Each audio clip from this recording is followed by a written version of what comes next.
बच्चों, स्वागत है एक बार फिर से आपका उदित फार्मेसी को ऑनलाइन लर्निंग प्लेटफॉर्म में। हम लोग टारगेट एमसीक्यू 500 प्लस जो हम लेके चल रहे हैं सिर्फ ओनली केमिस्ट्री में, उनमें से आपका लेक्चर नंबर 9 में और भी एमसीक्यू को डिस्कस करेंगे। देखिए, जो मिशन 2024 को लेके हम लोग चल रहे हैं, डेट मीन की अगर आप एमसीक्यू को सिर्फ इतना ही एमसीक्यू 500 कर रहे हैं तो पॉसिबिलिटी ये चीज हो जाएगा कि आप अच्छे मार्क केमिस्ट्री में ला सकते हैं। देखो, दो चीज हो सकता है। यह तो है जो टॉपर बनते हैं वो क्या है कि आप तीनों सब्जेक्ट को अच्छे से कर लो, या फिर आपको सिर्फ क्वालिफाई या पास करना है और गवर्नमेंट मतलब अच्छे नंबर लाना है। आप क्या करें कि थोड़ा सा आप केमिस्ट्री में भी पढ़ लो, थोड़ा सा फिजिक्स में भी पढ़ लो, और बायो और जियोलॉजी और केमिस्ट्री को ना, जियोलॉजी और बॉटनी को बिल्कुल अच्छे से कर लो। देखो, बार बार मैं बोलता हूँ, फिर भी मैं बोल रहा हूँ कि सबसे पहले आपको क्या थ्योरी क्लियर होना चाहिए। अगर आप थ्योरी क्लियर हो तो आप क्या कर सकते हैं कि आसानी से आप अच्छा मार्क ला सकते हैं।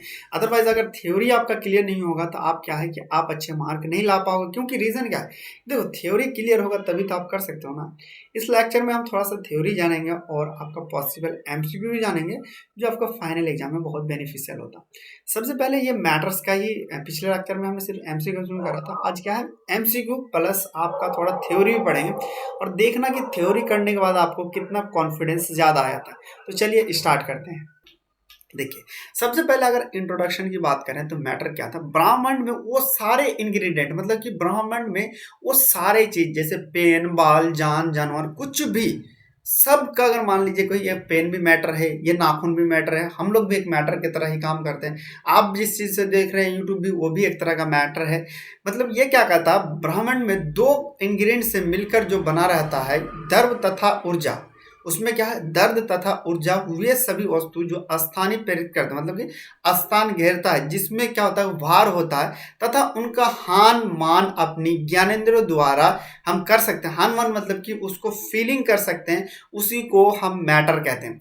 एक बार फिर से देखिए, मैटर क्या कहता है। ब्रह्मांड में वो दो, क्या कोई ऐसा है मतलब इंग्रेडिएंट से मिला हो, मतलब दो कम से कम मिनिमम से इंग्रेडिएंट से मिला हो, उसमें दो चीज हो, दो इंग्रेडिएंट मतलब क्या हो, एक तो उसमें ऊर्जा हो, एनर्जी हो, दूसरा उसमें क्या हो, आपको द्रव हो, मतलब कि उसमें कुछ ना कुछ मास हो। वो सभी वस्तु जो स्थान, मतलब कि थोड़ा सा स्थान घेरती है, उसको हम क्या कहते हैं, मैटर कहते हैं। जिसमें मान तथा जिनका हान और मान, मतलब कि उसकी, जैसे कि ईयर हो, ईयर क्या है, आप देख सकते हैं, नहीं देख सकते, लेकिन क्या है, आप उसे फील कर सकते हो ना, तो ये भी आपका मैटर ही है, उसको हम मैटर कहते हैं। चलिए, मैटर के बारे में बात करें तो वहां हमें जान गए कि दो चीज है, वेट और मास, दो चीज इसमें होना जरूरी है, और इसमें दो चीज होता है। देखिए, अगर जैसे बात करें कि जिस बल से पृथ्वी किसी वस्तु को अपने ओर आकर्षित करती है, जिस बल से पृथ्वी अपने वस्तु को आकर्षित करती है, उसे हम वस्तु भार कहते हैं। मतलब कि कह सकते हैं वस्तु भार किसे कहेंगे, या तो फिर मान लीजिए कि भार किसे कहेंगे। तो जिस बल से पृथ्वी अपने वस्तु, मतलब गहरी वस्तु को अपने आकर्षित करते हैं। एक बात बताओ, क्वेश्चन में आप लोग बताना कि ये पृथ्वी जो है कौन सा बल लगाती है, काइनेटिक बल लगाती है या कौन सा लगाती है, इसके बारे में बात करें तो बताओ जल्दी। ये आपको गुरुत्वाकर्षण बल लगाती है, जिसे हम ग्रेविटी के कारण कहते हैं। उसके कारण ही हम यहाँ पे मास डिटेक्शन कहते हैं, उसका भार कहते हैं। इसका मान अगर बात करें, पृथ्वी के विभिन्न स्तर पर विभिन्न विभिन्न होते हैं। मतलब कि अगर मान करें सबका, देखो पृथ्वी का अलग अलग स्थान पे अलग अलग होते हैं। किसी वस्तु का अगर मान लीजिए विद्यमान के संपूर्ण परिमाण को, उसको वस्तु का द्रव्यमान कहा जाता है। द्रव्यमान को साहित्य और मात्रा भी कहते हैं। इसका मान सभी स्थानों पर निश्चित रहता है तथा इसकी इकाई को हम केजी से नापते हैं। देखो, यहाँ से दो एमसीक्यू आपका पॉसिबल बनता है। एक तो है आपका ये पूछ लेगा कि जिस चीजों को मान लीजिए कि यहाँ क्वेश्चन एमसीक्यू इस तरह से पूछ सकता है कि कोई ऐसा चीज ले लेते हैं जिसको हम देख नहीं सकते हैं, लेकिन वो हमें महसूस कर सकते हैं। मान हान अपनी सेंसेशन से या अपनी माइंड से हम उसको महसूस कर सकते हैं। क्या वो मैटर कहलाएगा नहीं, तो आपको क्या लगाना, हाँ कहलाना है। यहाँ पे एक चीज है, कंफ्यूजन ये चीज रहेगा कि लोग मान लीजिए जो नहीं पढ़ेंगे तो वो तो सोचेगा कि उसी को हम मैटर कहेंगे जिसमें दर्द हो, या तो फिर मान लीजिए मान हो, या तो फील कर सकते हैं, या फिर हम देख सकते हैं। तो यहाँ पे आपको सिर्फ जो ज्ञानेंद्रिय के साथ साथ अगर मान भी हो या थोड़ा सा हम फील भी करें, वो भी हमारा मैटर के अंदर ही आएगा। यहाँ पे दूसरा क्वेश्चन एक चीज आता है, वेट और मास है अकॉर्डिंग टू विभिन्न के अलग अलग क्षेत्रों में अलग अलग होता है। जैसे कि चलिए समुद्र में वाटर का फ्लोटिंग का उधर अलग हो जाएगा, अलग अलग जगह पे जाएंगे तो अलग अलग होता है। यहाँ पे देखिए कि सभी स्थानों पे एक निश्चित होता है, मतलब कि एक फिक्स मास होता है कि इस जगह यहाँ होगा, इस तरह से ग्रेवी पे डिपेंड करता है। यहाँ पे एमसीक्यू में ये चीज पूछ सकता है कि मास में किसकी इकाई के लिए हम नापते हैं, तो वो आपको किलोग्राम किलोग्राम की इकाई से हम नापते हैं, मतलब कि केजी, मतलब कह लीजिए कि केजी 1 केजी इक्वल टू कितना होता है आपको 1000 ग्राम। ये चीज आपको याद रखना, यहाँ से इंपॉर्टेंट ये आता है। चलिए देखते हैं नेक्स्ट। जहां अगर मान लीजिए यहाँ पे एमसीक्यू ये पूछ लेगा, अगर मान लीजिए वेट निकालना है तो मास इंटू ग्रेविटी होता है, मतलब कि इसमें अगर किसी चीज का वेट निकालना है तो mg, W बराबर mg होता है, ये आपको याद रखना है। जहां W बराबर भार होता है और m मतलब क्या होता है द्रव्यमान और g मतलब गुरुत्वाकर्षण। अब एक चीज बताओ, ग्रेविटी में एक चीज पूछ लेता है कई बार, मतलब कि आपका इंपॉर्टेंट क्वेश्चन ये आता है फिजिक्स में कि जी का मान क्या होता है। जी का मान होता है 9.8, हम यहाँ मानते हैं, तो मीटर पर सेकंड होता है। इस हिसाब से अगर बात करें तो यहाँ पे किसी चीज का 10 है, एग्जांपल पे लेते हैं किसी आदमी का मान लीजिए मास आपका 10 है, तो इसका अगर सिंपल सी बात करें, ये पता करेंगे तो क्या होता है। तो यहाँ पे देखो जी अगर दिया हुआ किसी का, मान लीजिए यहाँ पे डब्ल्यू निकालना है और 10 उसका बचा 10 इंटू 9.8 कर देंगे तो इसका अगर 98 निकल जाएगा। इस तरह से हम क्या निकालते हैं, डब्ल्यू निकालते हैं उसका। चलिए देखते हैं नेक्स्ट। अब आता है एनर्जी। हमने तो मास देख लिया, मास क्या होता है कि ग्रेविटी पे लगता है और अलग अलग जगह पे निश्चिंत उसका रहता है, यहाँ धन लिया। अब आता है एनर्जी, क्योंकि हमने देखा कि मैटर का यही डेफिनेशन क्या कह रहा है, उसमें दो चीज होना चाहिए, एक तो है आपका मास, दूसरा आपका एनर्जी। देखिए किसी वस्तु को कार्य करने की क्षमता को एनर्जी कहते हैं। अब क्वेश्चन आएगा एनर्जी क्या आता है, तो आपको ये लगाना है किसी वस्तु का कार्य करने की क्षमता को ही हम एनर्जी कहते हैं। एनर्जी ना तो भार होता है और ना ही आकार होता है, मतलब एनर्जी का ना तो कोई भार होता है ना ही कोई आकार होता है। यहाँ इंपॉर्टेंट ये चीज याद रखना, एनर्जी का क्या होता है, ना ही ऊर्जा का कोई आकार होता है ना ही कोई उसका भार होता है। यहाँ पूछ लेगा कि क्या एनर्जी का आपका कोई आकार होता है, नहीं। अब फिर से जब तक पढ़े एक बार फिर से देखते हैं।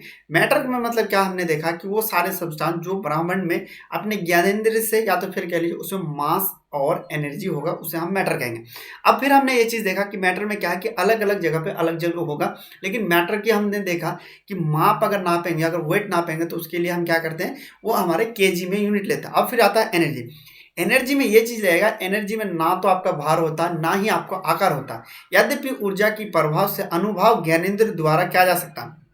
मतलब कि इसमें ना ही भार होता है ना ही आकार होता है, लेकिन इसको हम फील कर सकते हैं, इसको जान सकते हैं एनर्जी किससे, हमारे माइंड में जो सेंसेशन है या सेंसर है उसको द्वारा हम सही से जान सकते हैं। जैसे कि देखो प्रकाश, प्रकाश को उठा पाओगे, अगर मान लीजिए लाइट पड़ रहा है उसको अगर कहें कि जिसको उठाना, इसको उठा के उधर रख देना भैया, या अगर मान लो कि इसको क्या करेंगे, कोई कहते कि रसोई में अंधेरा हो रहा है, तो एक काम करना, घर में जो प्रकाश लाइट में रूम में जल रहा है उसको पकड़ो और रसोई में लेके चले जाओ। ऐसा हो सकता है? पॉसिबल नहीं हो सकता है ना।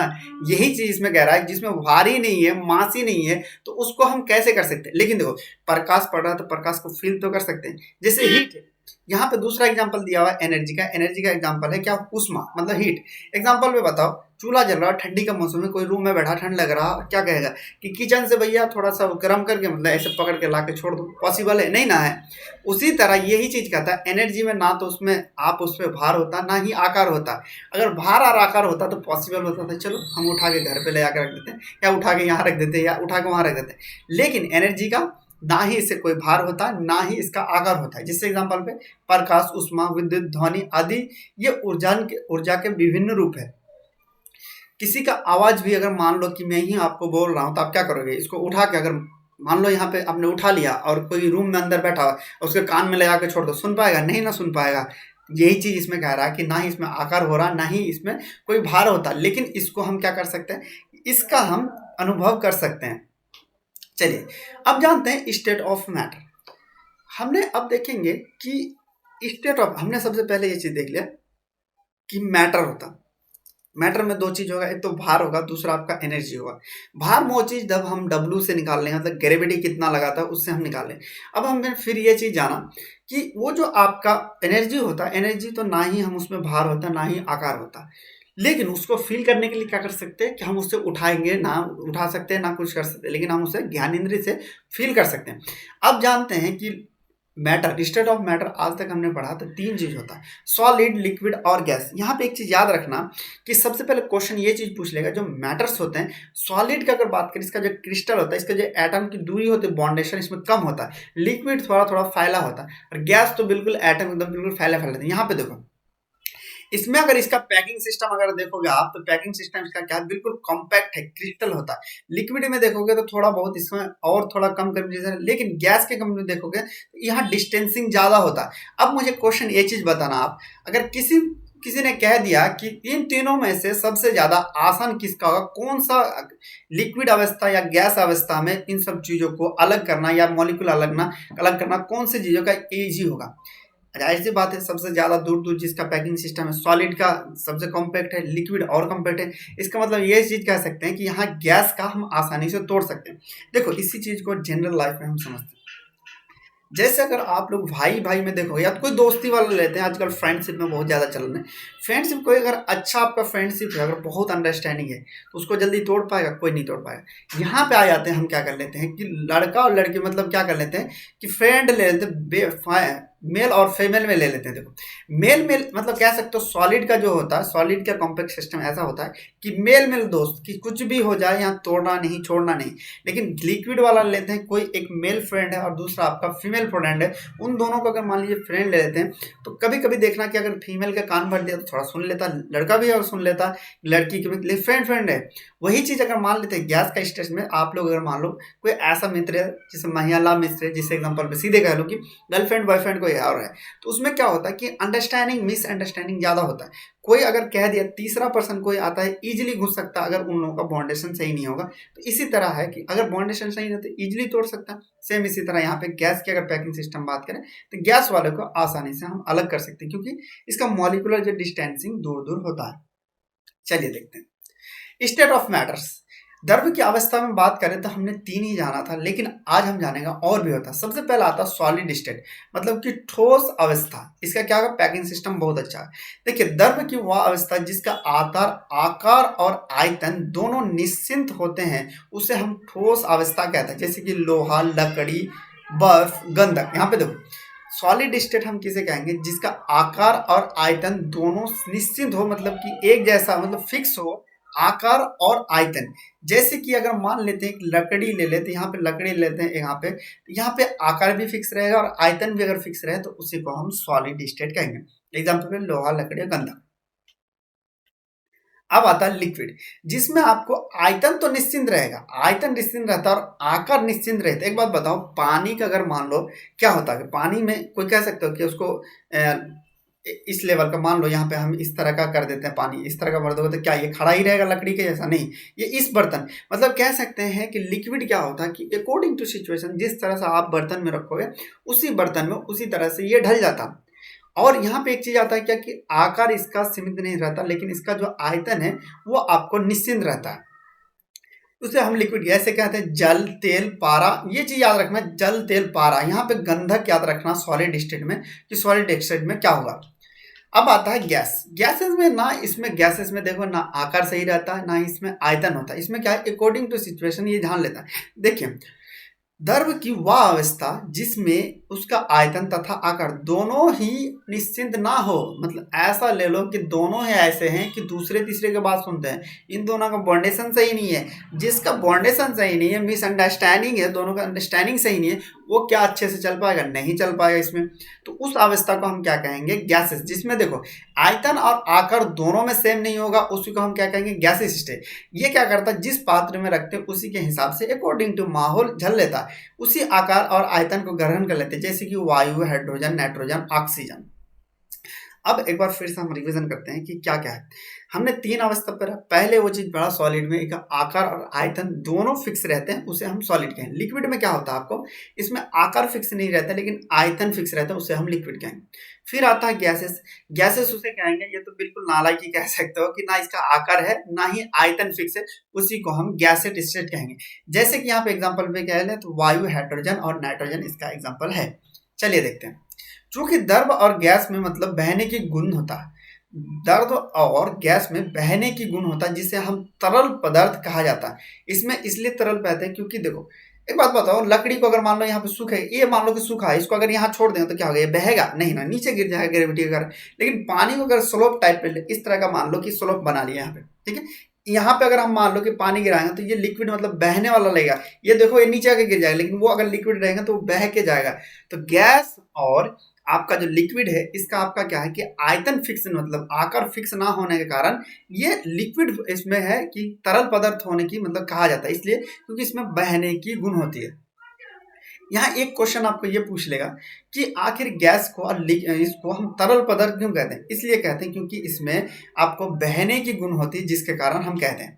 चलिए, जल विभिन्न अगर बात करें, जब जल विभिन्न दिशा में भिन्न भिन्न अवस्था में रह सकता है। जल क्या है? विभिन्न दशाओं में भिन्न भिन्न रह सकता है, मतलब अलग अलग स्टेट में अलग अलग तरह के रह सकता है। जैसे कि देखो, जल के बारे में बात करें, अगर हम मान लीजिए इसको लिक्विड करेंगे तो लिक्विड का द्रव का अवस्था है 0 सेल्सियस डिग्री पर अगर कर देंगे तो ये बर्फ बन जाता है, लेकिन 100 सेल्सियस अगर कर देंगे तो ये क्या है, आपको क्या बन जाता है? बिल्कुल हवा बन जाता है। अब देखते हैं, एक सिंपल सी बात है, एक एग्जांपल इन्होंने एक एग्जांपल से समझाया कि जल एक ऐसा ही चीज है जो अकॉर्डिंग टू सिचुएशन, अगर टेम्परेचर पे डिपेंड करके वो क्या है, अपना अवस्था को बदल लेती है। जल क्या है? अपने टेम्परेचर को बदल के अपना अवस्था को बदल लेती है। जैसे कि अगर मान लिया ठंडा कर दो उसे 0 डिग्री तो बर्फ बन जाता है। उसको अगर मान लो कि थोड़ा नॉर्मल टेम्परेचर रख दो तो लिक्विड रहता है। उसको ज़्यादा अगर गर्म कर दो अगर, तो वो क्या होगा कि ज़्यादा अगर गर्म कर दो तो हवा बन के निकल जाता है। ये तीनों अवस्था में जल रह सकता है। जल का अगर यहाँ पे ये क्वेश्चन पूछ लेगा आपको कि जल जो है आपका कि कौन कौन से अवस्था में पाया जाता है, तो आपको क्या लगाना है कि तीनों अवस्था में पाया जाता है। कौन कौन से? Solid, liquid and gas. चलिए देखते हैं नेक्स्ट। अब आता है प्लाज्मा। हमने तो सॉलिड लिक्विड जाना था कि ये अवस्था होता है, लेकिन एक नया है और भी आपका कि प्लाज्मा। अब देखते हैं प्लाज्मा क्या होता है। प्लाज्मा क्या है? द्रव की चौथी अवस्था है। अब तक हम तो 3 ही स्टेट जानते थे, लेकिन यहाँ पे प्लाज्मा भी है। ये चीज है कि जो थ्योरी नहीं पढ़ोगे, एक बात बताओ, और सिर्फ एमसीक्यू करके चले जाते और क्वेश्चन अगर आपसे पूछ लेगा कि स्टेट के कितने स्टेट होते हैं द्रव का, तो आप क्या करोगे? डेल पे 3 स्टेट लगा के आ जाओगे, लेकिन वही पूछ लेगा प्लाज्मा भी द्रव का स्टेट है या नहीं है स्टेट है। अगर आप पढ़ के नहीं रहोगे तो क्या कहाँ से लगा पाओगे? तो वहां पे क्या करोगे? गलत करके आ जाओगे। इसलिए चाहिए आपको कि थ्योरी भी पढ़ना है। देखो, द्रव की ये चौथी अवस्था है, यह सर्वविदित है, जो ठोस, द्रव, गैस सभी विदित रूप में उदासीन होते हैं। मतलब कि ये चीज क्या होता है कि जैसे कि आप लोग जानते हैं कि सॉलिड, लिक्विड और गैस जो है वॉल इलेक्ट्रिक आपका न्यूट्रल होता है।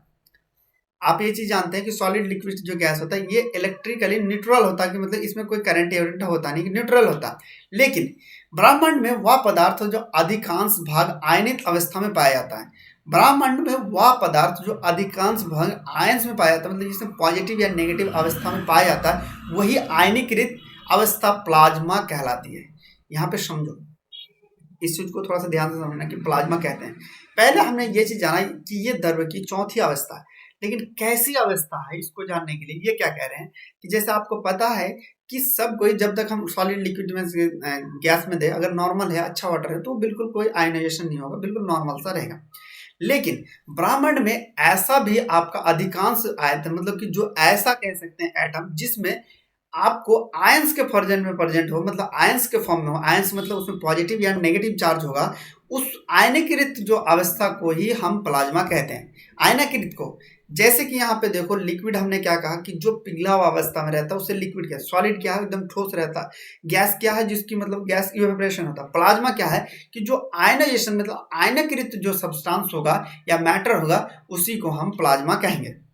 देखिए, प्लाज्मा का उपयोग हम क्या करते हैं, यंत्रों में होने के कारण प्लाज्मा का जो है उपयोग इलेक्ट्रिक यंत्रों का होने के कारण निरंतर बढ़ता जा रहा है। इसका उपयोग हम क्या करते हैं, थर्मल, न्यूक्लियर पावर में और इलेक्ट्रिक पावर में इसका क्या जाता है। प्लाज्मा के कारण ही सूर्य और तारों की चमकती है।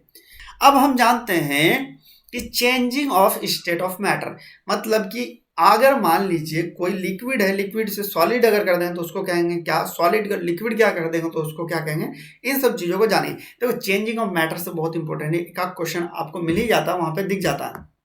देखो क्या होता है, सबसे पहले चेंजिंग ऑफ मैटर। पहले अगर मान लेते हैं हम यहाँ से स्टार्ट करते हैं, ये मान लेते हैं पानी हम ले लेते हैं, पानी का यहाँ से स्टार्ट करते हैं। सबसे पहले अगर मान लीजिए इसको अगर ठंडा कर दें, मान लीजिए इसको हम क्या करेंगे, कोल्ड कर देंगे, तो ये फ्रीज होकर सॉलिड हो जाएगा, कि इसके फॉर्म में आइस हो जाएगा। तो इस प्रोसेस को हम फ्रीजिंग कहते हैं। पहले 1 नंबर फ्रीज को स्टार्ट करो। अगर मान लीजिए किसी लिक्विड को अगर हम ठंडा कर दे, उस प्रोसेस को हम फ्रीजिंग कहते हैं। उस प्रोसेस से अगर वो बर्फ बन जा रहा तो उसको हम फ्रीजिंग कहते हैं। और उसी चीज को अगर मान लीजिए हम हीट कर दे बर्फ को, अगर लिक्विड में कन्वर्ट हो जाए तो उसको हम क्या कहते हैं, मेल्टिंग कहते हैं। देखो, पहला क्या है, अगर कोई लिक्विड है, सिर्फ यहाँ देखो, अगर ऊपर नहीं देखना, बस ये चीज देखो, ये चीज दोस्तों पहले याद कर लो कि अगर किसी लिक्विड को अगर हमें ठंडा कर दे तो सॉलिड फॉर्म में आया, तो सॉलिड फॉर्म में हम क्या कहते हैं, उसे फ्रीजिंग प्रोसेस कहते हैं। और उसी सॉलिड को अगर मान लीजिए ज्यादा हीट कर दे और वो क्या कन्वर्ट में लिक्विड में हो जाए, तो उस प्रोसेस को हम मेल्टिंग कहते हैं। अब देखो, अब यही लिक्विड को अगर मान लीजिए ये वाला लेते हैं, पहला हमने ये ले लिया, दूसरा हम ये ले लेते हैं और तीसरा यहाँ पे लेंगे, तो पहला हमने याद हो जाएगा कि मेरे साथ बोलो ताकि याद हो जाए आपको, लिक्विड को अगर हम ठंडा करेंगे तो वो सॉलिड में कन्वर्ट हो जाता है, उस प्रोसेस को हम क्या कहेंगे, फ्रीजिंग कहते हैं। अगर हम सॉलिड को अगर हम लिक्विड में कन्वर्ट करेंगे तो उसे हम मेल्टिंग कहते हैं। अब देखो, इस अगर मान लीजिए कि इस लिक्विड को अगर मान लीजिए हम गैस में कन्वर्ट करते हैं तो इसे हम इवेपोरेशन कहते हैं। मतलब कि अगर हम लिक्विड को हीट करें तो वो क्या है, आपका इवेपोरेशन कहलाएगा जब वो गैस में कन्वर्ट होता है। अब आता है क्वेश्चन, अब आता है कि गैस को अगर हम ठंडा करें तो उसी को हम क्या कहते हैं, कंडेंसेशन। लिक्विड को अगर मान लीजिए हम क्या करेंगे और हीट करेंगे तो वो क्या होगा, इवेपोरेशन में कन्वर्ट होगा, और इवेपोरेशन को अगर ठंडा करेंगे तो वो कंडेंसेशन की तरह काम करेगा, उसे हम कंडेंसेशन प्रोसेस कहते हैं। अब आता है, अब एक चीज आता है हमारे पास कि यहाँ तक तो हमें समझ में आ गया, ठीक है। इस चीज को अगर मान लीजिए और भी आप डिटेल में पढ़ना चाहते हैं कि changes of state of matter में कौन कौन से होते हैं और कौन कौन से किस तरह से करते हैं, तो उसके लिए आप क्या कर सकते हैं कि आप ऐप पे जाएंगे और यहाँ पे ले सकते हैं, जिसमें आपको मिलेगा रिकॉर्डेड लेक्चर, रिकॉर्डेड क्लासेस मिलता है और लाइव क्लासेस भी ऐप पे चल रही है। देखिए, लाइव क्लासेस में आपको रिकॉर्डेड में जो समझ में नहीं आता, वहाँ पे आपको लाइव क्लासेस में बनाया जाता है। फिर आपको डाउट क्लासेस बताया जाता है कि मतलब लाइव क्लासेस में कि जिस बच्चे को जो डाउट होता है उसको पढ़ाया जाता है। फिर आपको ई PDF नोट्स मिलता है। ई PDF नोट्स मतलब इन द सेंस ऑफ कि कह लीजिए कि नोट्स को फॉर्मेट में आपको PDF मिल जाता है, जिससे आप पढ़ के एक अच्छा टाइमिंग बचा सकते हैं और साथ में अच्छा मार्क ला सकते हैं। टॉपिक वाइज टेस्ट होता है, देखो टॉपिक वाइज टेस्ट होगा तो अच्छी बात है कि टॉपिक वाइज अगर आपको टेस्ट होता है तो क्लियरली बात है, आपको टॉपिक वाइज अगर क्लियर टेस्ट होगा तो आपको क्या है कि आपको चीज़ें क्लियर होती जाएगी। क्योंकि MCQ क्या करता है, थ्योरी अगर पढ़ते हैं तो आप MCQ बन जा सकते हैं, लेकिन अगर MCQ प्रैक्टिस करते हैं थ्योरी के साथ तो आप क्या करें, अपना नंबर और टाइमिंग को मैनेजमेंट सही से कर सकते हैं। क्योंकि टाइमिंग बहुत ही इंपॉर्टेंट रखता है, आपका टाइमिंग अगर सही से होगा तभी आप कर सकते हैं। यहाँ पे मॉडल पेपर प्रैक्टिस किया जाता है, मॉडल पेपर बनाया जाता है क्वेश्चन के हिसाब से, फिर आपको प्रीवियस प्रैक्टिस पेपर मिलता है कि उससे आप करके अच्छा मार्क कर सकते हैं। फिर प्रॉपर टाइम मैनेजमेंट आता है, proper time management in the sense of किस तरह से कौन सा आपको पहले करना है, कौन सा बाद में करना है, किस तरह का मैनेजमेंट, इन सब चीज़ों को आपको वहाँ पे सिखाया तो प्रॉपर तरीके से बताया। उसके लिए आप क्या कर सकते हैं, प्ले स्टोर पे जाएंगे, उसके बाद आप अपना डिटेल फिल करेंगे, उसके बाद कोई भी रिलेटेड कोई भी प्रॉब्लम्स होता है तो आप स्टोर पे जाएंगे और वहाँ से खरीद सकते हैं। और फिर आप कोई भी प्रॉब्लम है तो इस नंबर से आप कांटेक्ट कर सकते हैं। निम्नलिखित में से रासायनिक परिवर्तन नहीं है, कौन सा रासायनिक परिवर्तन है, कोयला का जलना, दूध का सड़ना, वाष्प का बनना, जल का निर्माण होना। देखो, जल का निर्माण होना तो जल का दो चीज होता है, इसका जल का सोर्स हमने देखा था, एक है आपका समुद्र, जब हमने जल चैप्टर पढ़ा था, समुद्र मतलब कि सबसे कंटामिनेशन होता है जिसे कहते हैं सी, और एक होता है आपका रेन वाटर। रेन वाटर आपको सबसे शुद्ध माना जाता है, ये हम क्या से प्राप्त करते हैं, हम हमारे नेचुरल सोर्सेज से दो तरह है। इसकी आंसर बात करें तो इसमें रासायनिक वाष्प का बनना, वाष्प का जो है आपका रासायनिक परिवर्तन नहीं है। जल का निर्माण के लिए भी हमें करना पड़ेगा, ये भी रासायनिक है, कोयले का जलना भी रासायनिक है, लेकिन वाष्प का बनना हमारे पास रासायनिक परिवर्तन नहीं है। चलिए देखते हैं नेक्स्ट। धातु के बर्तन में रखा दूध निम्न में से किस परिस्थिति में सर्वाधिक शीघ्रता से ठंडा हो जाएगा। यहाँ पे पूछ रहा, धातु में रखा हुआ दूध मतलब किसी हमने क्या क्या एक कंडीशन दे दिया और आपको कह दिया कि इस कौन से कंडीशन में हम रखेंगे जो दूध जो है जल्दी ठंडा हो जाए, किस कंडीशन में रखें। अगर हम गर्म करते तो उसके लिए हम कुकर लगा देते और जल्दी ठंडा मतलब उसे गर्म करेंगे तो जल्दी हो जाता। जब बर्तन का ढक्कन पर्याप्त बर्फ से रखी जाए, या जब दूध के बर्तन के बर्फ में सिल्ली में रखा जाए, या तो फिर हम क्या करें, जब बर्फ को बर्तन से चारों ओर में रखा जाए, या उपरोक्त सभी दिशाओं में समान समय लगेगा। इसमें तो पूछ रहा कौन सा इसका सही होगा। इसका यही चीज सही होगा कि जब हम बर्तन को चारों ओर में रख जाए। एक बात बताओ, यहाँ पे देखते हैं फिर से इसका ये वाला आंसर क्यों सही हो। जब बर्तन के ढक्कन का पर्याप्त बर्फ रखा है, मतलब ये क्वेश्चन ये दे रहा कह रहा इसके ऊपर सिर्फ हम बर्फ रखेंगे तो इसमें जल्दी होगा। एक कंडीशन दे दी है, जब दूध बर्तन को बर्फ के सिल्ली पर रखा जाए, मतलब कि हमने एक कंडीशन ऊपर से रख दिया और हम दूसरा कंडीशन दे देते हैं कि इस बर्तन को हमने क्या बर्फ की सिल्ली पे रख दिया, और तीसरा कंडीशन ये चीज कहता है कि हम इसको चारों तरफ से बर्फ में घेर दिए। तो सिंपल सी बात है, कौन सा आपका सही होगा, तीसरा वाला सही होगा, क्योंकि ये चारों तरफ से ही आपको ठंडा करेगा। इसमें सिर्फ एक तरफ से, इसमें भी एक तरफ से करेगा। इसका आंसर क्या होगा, ये वाला आपका आंसर होगा। चलिए नेक्स्ट देखते हैं। निम्न में से कौन सा तत्व है, कौन सा आपका तत्व के बारे में पूछ रहा है, सिलिका, कोच, मैग्नीशियम या इनमें से कोई नहीं है। तो आपका क्या है, मैग्नीशियम है आपका एक तरह का तत्व है। नेक्स्ट देखते हैं। फिटकरी के बारे में बात करें, फिटकरी का ये वाला आपका आंसर रखना KSO Al2SO4 24H2 है। ये आपका फॉर्मूला याद रखना, ये बहुत ही इंपॉर्टेंट है, क्योंकि कई बार ये आपका क्वेश्चन में आ सकता है। ये इस तरह का दे देगा, पूछेगा कि भाई ये किस चीज का फॉर्मूला, ये पूछ रहा फिटकरी क्या है, अम्लीय है, क्षारीय है, क्या है। ये दर्विक लवण है, क्योंकि इसमें दर्विक लवण में यहाँ कंपोजिशन का बना हुआ था, तो इसलिए हम इसे दर्विक, अम्ल फिटकरी क्या है आपका दर्विक लवण है, और इसका फॉर्मूला याद रखेंगे आप, ठीक है। चलिए नेक्स्ट देखते हैं। वह पदार्थ जिनमें यौगिक की ओर अधिक मात्रा में नहीं घुली जा सकती उसे क्या कहलाता है। वह पदार्थ जिसमें यौगिक की और अधिक मात्रा हम नहीं घुलते उसे हम क्या कहते हैं, उसको हम सांद्रता गरीब पदार्थ कहते हैं। मतलब किसी में अगर कंसंट्रेशन ज़्यादा है उसमें क्या होगा, और कोई पदार्थ देंगे तो नहीं घुलेगा, बिल्कुल नहीं घुलेगा। यही आपका क्या रहता है। इसी तरह से और भी डिटेल में अगर एमसीक्यू और थ्योरी के साथ आप लेना चाहते हैं तो आपको ऐप पे जाएंगे और ऐप पे डाउनलोड करके अपना डिटेल फिल करके वहां से आप और भी डिटेल पढ़ सकते हैं। देखिए वहां पे आपको बिल्कुल सब चीज प्रॉपर टाइम मैनेजमेंट मिलता है। और मिलते हैं फिर ऐप में, तब तक के लिए बाय बाय, टेक केयर।